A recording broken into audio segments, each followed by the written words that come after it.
Hey everyone, back again, Mac, TJ, and in this segment, I wanted to respond to a New York Times editorial or commentary. The more I read it, the more upset I became, the more angry, leading me to a conclusion. That conclusion is, in the mind of the liberal, in the mind of the Democrat, A leftist. in the mind of a leftist, we will always be extremists, no matter how much common sense, no matter how much moral belief we want to inject into our life and our decision making, our beliefs. As I read this article, which I am going to share with you, it became pretty obvious to me. From their perspective, we're always going to be extremists. The article was written, or actually came out December 27th, or December 28th, New York Times, which is no friend to President Trump or the supporters. Or the truth. And the title of the commentary was, I'm not making this up, by all means, Google it, but the title was, Nothing Less Than a Civil War. These white voters on the far right see doom and gloom without Trump. And thoughts so far as regarding the title? Well, I have a problem with the fact that he points out white people. Yeah. I mean, a whole lot of black people share our views as well and those same values. Well, right from the start, he's jumping to conclusions. All right. Well, he's already decided. Yeah, he's already decided. His mind's made up. And the beginning of the article, and I don't know why, but he was compelled. And you know what? We look at this and, well, the article began with him mentioning an eatery, an eating establishment, somewhere in the vicinity of Golden Valley, Arizona, about 100 miles southeast of Las Vegas. What was their sin? Well, I'll tell you what their sin was. They dared to sell mega subs, Make America Great Again subs. And this guy was not joking, he was being serious. This same establishment sold Liberty Bell lasagna. And I think what really had this guy upset was this establishment sold what was called the Second Amendment pizza, loaded with pepperoni and sausage. How dare they? How dare they make a mockery of such a serious topic? You know, this was not. You know Well, he what? clearly has no sense of humor, which is always a clear sign that you have a low IQ. Yeah. I found the tone of this article denigrating towards President Trump's supporters, and the article contained accusation upon accusation toward those of us on the far right. That would be their description or their definition. You know, and like I said, after I read this article, I just said, you know what? We're always going to be extremists to them. Yep. Because what I'm going to cite here, some of these examples I'm going to cite, was written in a warped but serious frame of mind. Some of these examples were those who ardently support the wall because those of us on the right saw caravans from Central America making their way illegally through Mexico, and we didn't want these caravans to penetrate the U.S. border. Right. So and because of that, we're far right. We're extremists. Okay. And then he cites those of us who dared to pronounce our previous president, Barack Obama, his middle name Hussein. How dare we say Barack Hussein Obama? And then he kind of lumps in the fact that those who are inclined to use his middle name are also the ones that believe he was foreign born. I would tell you a belief fueled by the fact that Barack Hussein Obama, wouldn't release his college transcripts. Now, if you go back and you wonder, what's the big deal about the college transcripts? I heard two possible explanations. First, that maybe he was at best a C student and didn't want people to know that. Got the complimentary C. Yeah, got the complimentary C, as they say. Yeah. But here's something else that didn't get mentioned much, and I have my own particular theory here. The theory is that he attended Columbia on a foreign student scholarship, and if he were to release his transcripts, that little fact would be made known. Now, here's my own unique theory. Perhaps he was born in Hawaii, like he said he was. But he did spend a lot of time in his childhood in Jakarta, okay? So much of his life, in fact, that he might have been able to finagle a scholarship to Columbia, sure. Foreign student. So there is the possibility, okay, he was born in Hawaii, but he still got into Columbia on a foreign student scholarship. Either way, this doesn't pass the smell test. Well, it would prove a fraudulent gain there. But anyways, those of us who believe all this, well, we're extremists.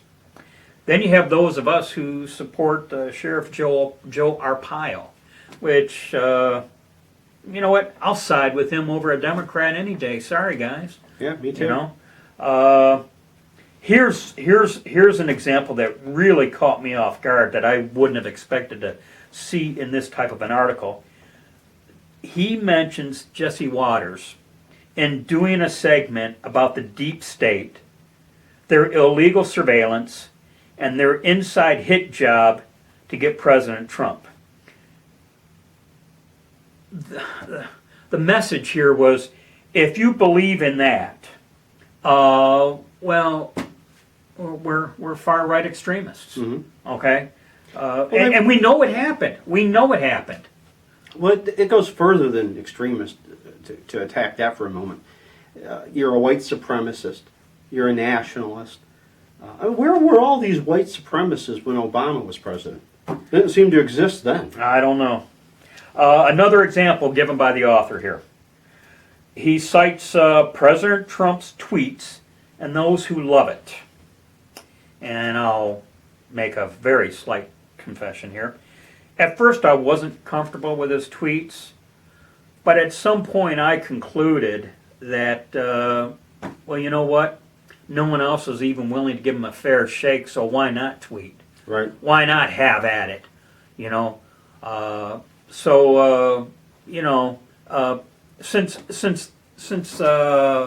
CNN, MSNBC, even the three majors, ABC, NBC, CBS, they're not going to give him a fair shake, so you know what? Or us either. Or, have at it with the tweets, I say. Yes. And then I have a final example. He had multiple examples, but these were the ones that really stuck out to me. There's a group called Latinos for Trump. How dare they choose the U.S. over their homeland, their third world homeland, and this, remember, this was said seriously from the author's mindset. One of the previous rants we've always had was how when people immigrate into this country, they don't want to, and the word escapes me, kind of becoming a part of society here. Assimilate. Assimilate, thank you. That was the word I was thinking about. One of my complaints is immigrants' failure to assimilate. And that's kind of what's at play here. The Latinos for Trump, how dare they assimilate? Yeah. Okay? How dare they? Well, the problem with not assimilating, and it doesn't matter who the people involved are, is it creates division. And we can't be united, we stand, and we know we fall when we're divided. And I don't know, maybe that's what some people want. In looking at some of the examples that see the author cited these as if they were legitimate points to the message he was trying to convey, and I can't make that clear enough. And so as I'm reading this article, I come to the conclusion: our moral beliefs are being mocked. No doubt. Yeah, violence perpetrated against anyone wearing a MAGA hat. I've said on previous occasions, I'm afraid to even put a Trump sticker on my car for fear of it being trashed when I return to it. If I were not a law-abiding citizen, I might acquire a number of those Trump bumper stickers and put them on leftist cars so they could get a taste of their own medicine. Oh, yeah. But I won't, because I'm a law-abiding citizen. I'd like to mention, in regards to the title, nothing less than a civil war, these white voters on the far right see doom and gloom without Trump. Look at the left's attack on the Second Amendment. And I know on a previous occasion we talked about Washington, but just recently Virginia has pretty much become a second and even worse version of Washington. Both governors have threatened to use the National Guard. Both governors have threatened to bring in the feds to enforce their anti-gun legislation. They don't have any jurisdiction to do so, by the way. At this time, I would like to mention a YouTube channel, and I don't know if I'm going to pronounce this correctly. Cataboy, Katoboy 32 Tactical. Cataboy 32 Tactical. He came out with a video, and he did a political breakdown of Virginia. And he showed a map, and he showed the blue areas, and you had a blue area to the northeast, which is basically the suburbs of D.C. You had a blue area around Richmond, and there was another blue area, another major city. I forget the name of it, but you had blue pockets dictating to a sea of red. Okay, and the guy making the video, he said something at the 7-minute mark of his video, and the name of his video was, and by all means, look it up and watch it. We'll put the link in the... Virginia is ground zero, and here is why. That was the title of his video. At the 7-minute mark, he says something which I've said maybe not a whole lot on video, and perhaps I should have, but I feel like we're evolving into our own version of Hunger Games, okay? And for anyone who's watched the sci-fi flick Hunger Games, you see the glitzy rock and roll city living the high life. Meanwhile, you got people in the outlying areas, flyover country, the rural areas. They're living in poverty, and they're being basically ruthlessly dictated to by the good time rock and roll city. He makes the exact same argument I've kind of been saying, in that you got the suburbs of D.C., Richmond, dictating to a sea of red there in the state of Virginia. You know, we kind of experience a similar scenario in our own state of Michigan, between Lansing, Detroit, and then you got the deteriorating cities of Flint and Saginaw, but they still have the population there, to the point where it's almost like we can barely keep it at bay here in Michigan, because these populated urban areas, kind of the numbers don't work favorably for us. And we have a governor here, Gretchen Whitmer, who wants to tax us to death. Yeah, she wants to institute a 45-cent a gallon tax increase. And when you look at Virginia, what the Democrats want to do is, by doing away with the Electoral College, then the Democrats can do to the country basically what's happened in Virginia and Washington. And if you recall, in Washington, the west coast of the state is dictating to the state east of the Cascades. So, like I said, you have a similar scenario there. And life can be very different from these. Like in the D.C. suburbs, people have a lot of money there. Yeah, And- they're government employees, so yeah, they're living the high life. In rural, and it's very expensive. Rural Virginia, that's not how people live, and that's why we have the Electoral College, because we're not all the same. We don't have the same viewpoints, and they're trying to make it a democracy in the literal sense, where the mob rules.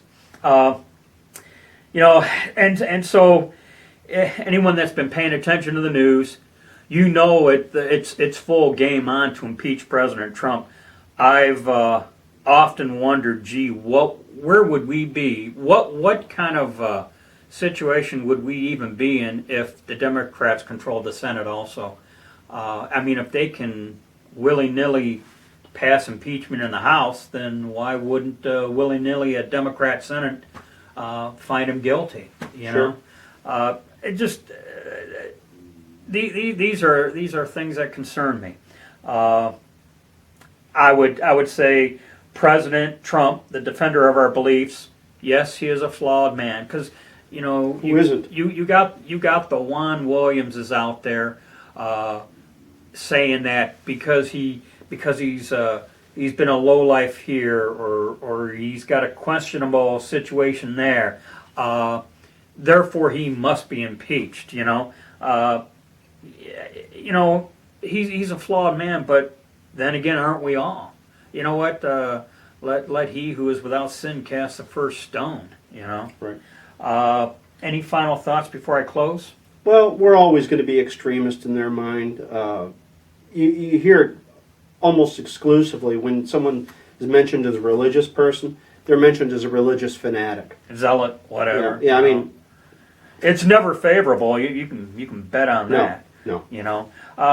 And like I said, just in closing, as I read the New York Times article, this is why you can't compromise with them. They've made up their minds. There is no compromise, and in their eyes, we will always be extremists. Okay, that's it. I think I've vented enough. As we like to say at Michigan Conservative Roundtable, be safe, watch your six, and don't tread on me.